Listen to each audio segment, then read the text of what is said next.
Um, I accidentally pressed the red button and cut myself off. I wasn't done, but I'm sure you could see where it was going, which is I'm seeing a lot of myself in her, the intensity and the dramatics.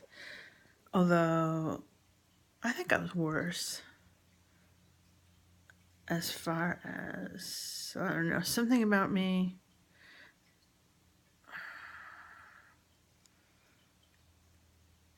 She's actually more of a good girl than I ever was. I lied and was deceitful and um,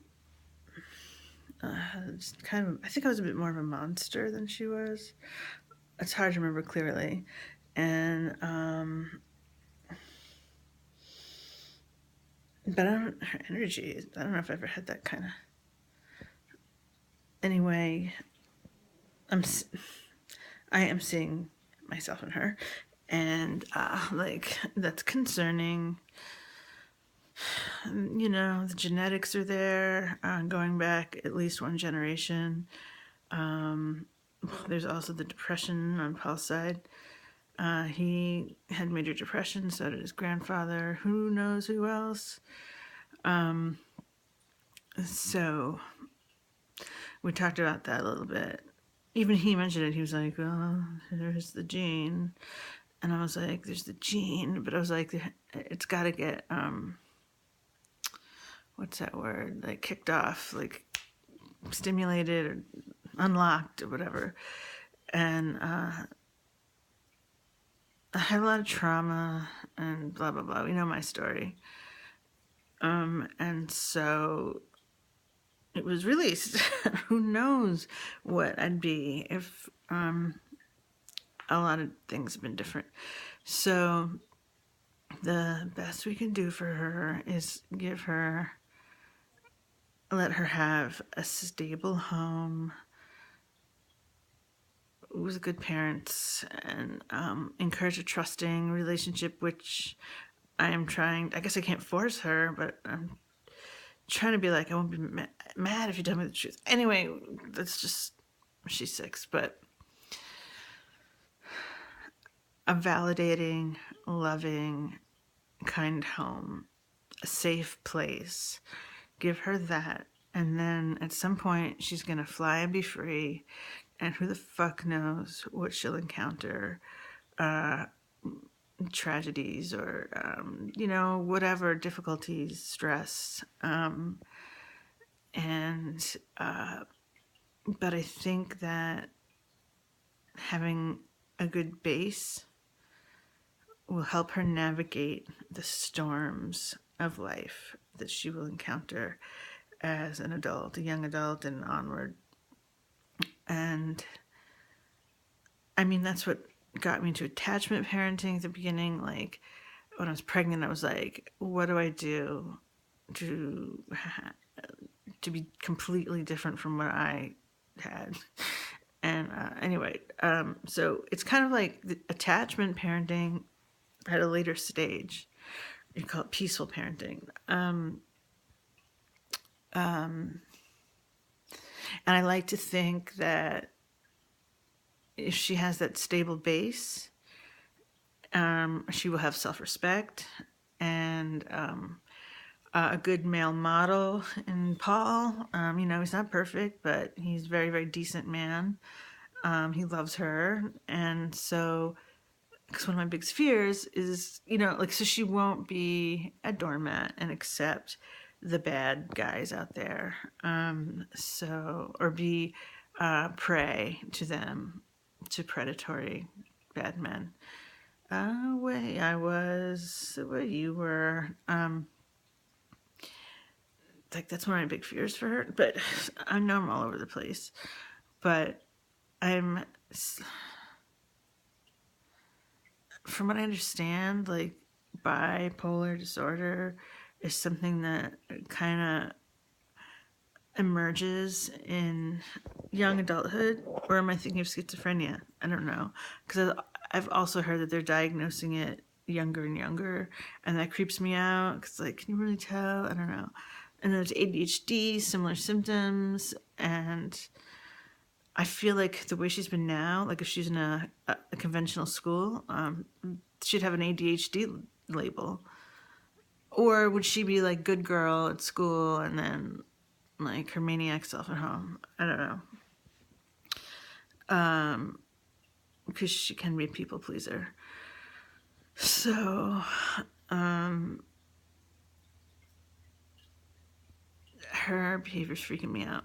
It more, of course, more than it is Paul. But I can feel that he's like a little like, what the fuck? Like, he is disturbed. He's just not coming to the conclusions or looking into the future the way I am. And maybe that's sensible. Oh yeah, the tongue thing. I told you about this. It's like a new tick, and twice she's told me that it bothers her and she can't stop. And also recently that she told me that she'll do funny things so that people don't know that it's something she can't stop. So she'll be like, to make people think she's being funny. And she doesn't do that so much in front of me, but if anyone else is around, she will. And it disturbs me. And even the basic tongue sticking out disturbs me, and I feel really bad. And there's like no info out there on childhood tics. It's like childhood tics are transitory, tend to be transitory. But they're also associated with Tourette's, ADHD, and maybe OCD or something else. I don't even think they said OCD. I think OCD, but I don't know. I can't remember. But it was like, and it was like, if your child displays a tic for more than 6 months, bring them to your doctor. For what? And then it didn't describe like any kind of treatment or like behavior, like, I don't know, or meds. And then I was reading along.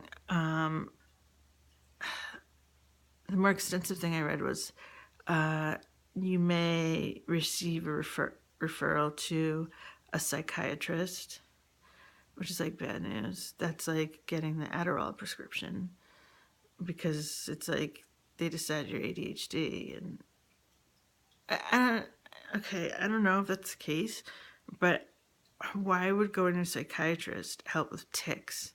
Like, I would think you'd go to a neurologist, because the body is doing something that the brain, like, she can't control.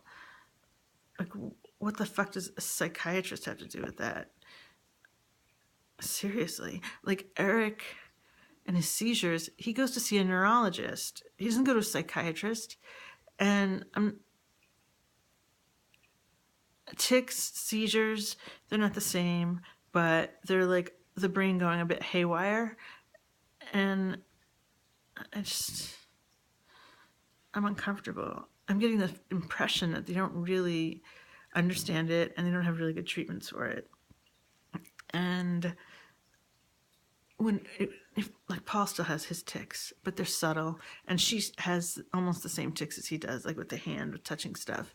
It's subtle and it seems harmless, and I don't care. I don't care if she has a few odd hand tics that Paul has, but I am the tongue thing. What kind of social life could she have? Regular school, forget about it. But even in the nerdy homeschool community, I don't know. I'm almost gonna cry. Maybe it'll go away because that weird neck thing went away. But I feel like this one's lasting longer, or maybe because it disturbs me even more.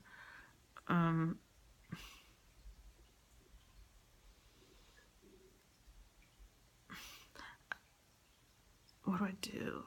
There's nothing I can do. And she's suffering from it. She doesn't like it. And the article I read was like, often in school, children can control their tics because they don't want to be like mocked and humiliated. But it's comparable to the feeling of holding back a cough or a sneeze. And then at home they can like let go and like do it and feel better, feel the release. That sounds so sad. Doesn't that sound sad? Just pray that the tongue tick goes away. And you know what? She had 2 seizures when she was a baby. I feel like I can't. I feel like there are pieces of a puzzle. She had baby seizures. She had 2. And her doctor was like, if she has a third, she has to see a neurologist. And she didn't have a third. But she did have the 2. And now she's having tics. And now she's having like manic symptoms. Like I feel like her brain's like there's something, but I don't know how to bring it together. I just it's a bunch of things.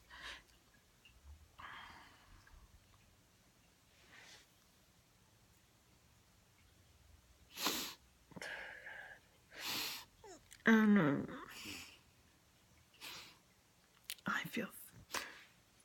I got really upset last night because I was like, man,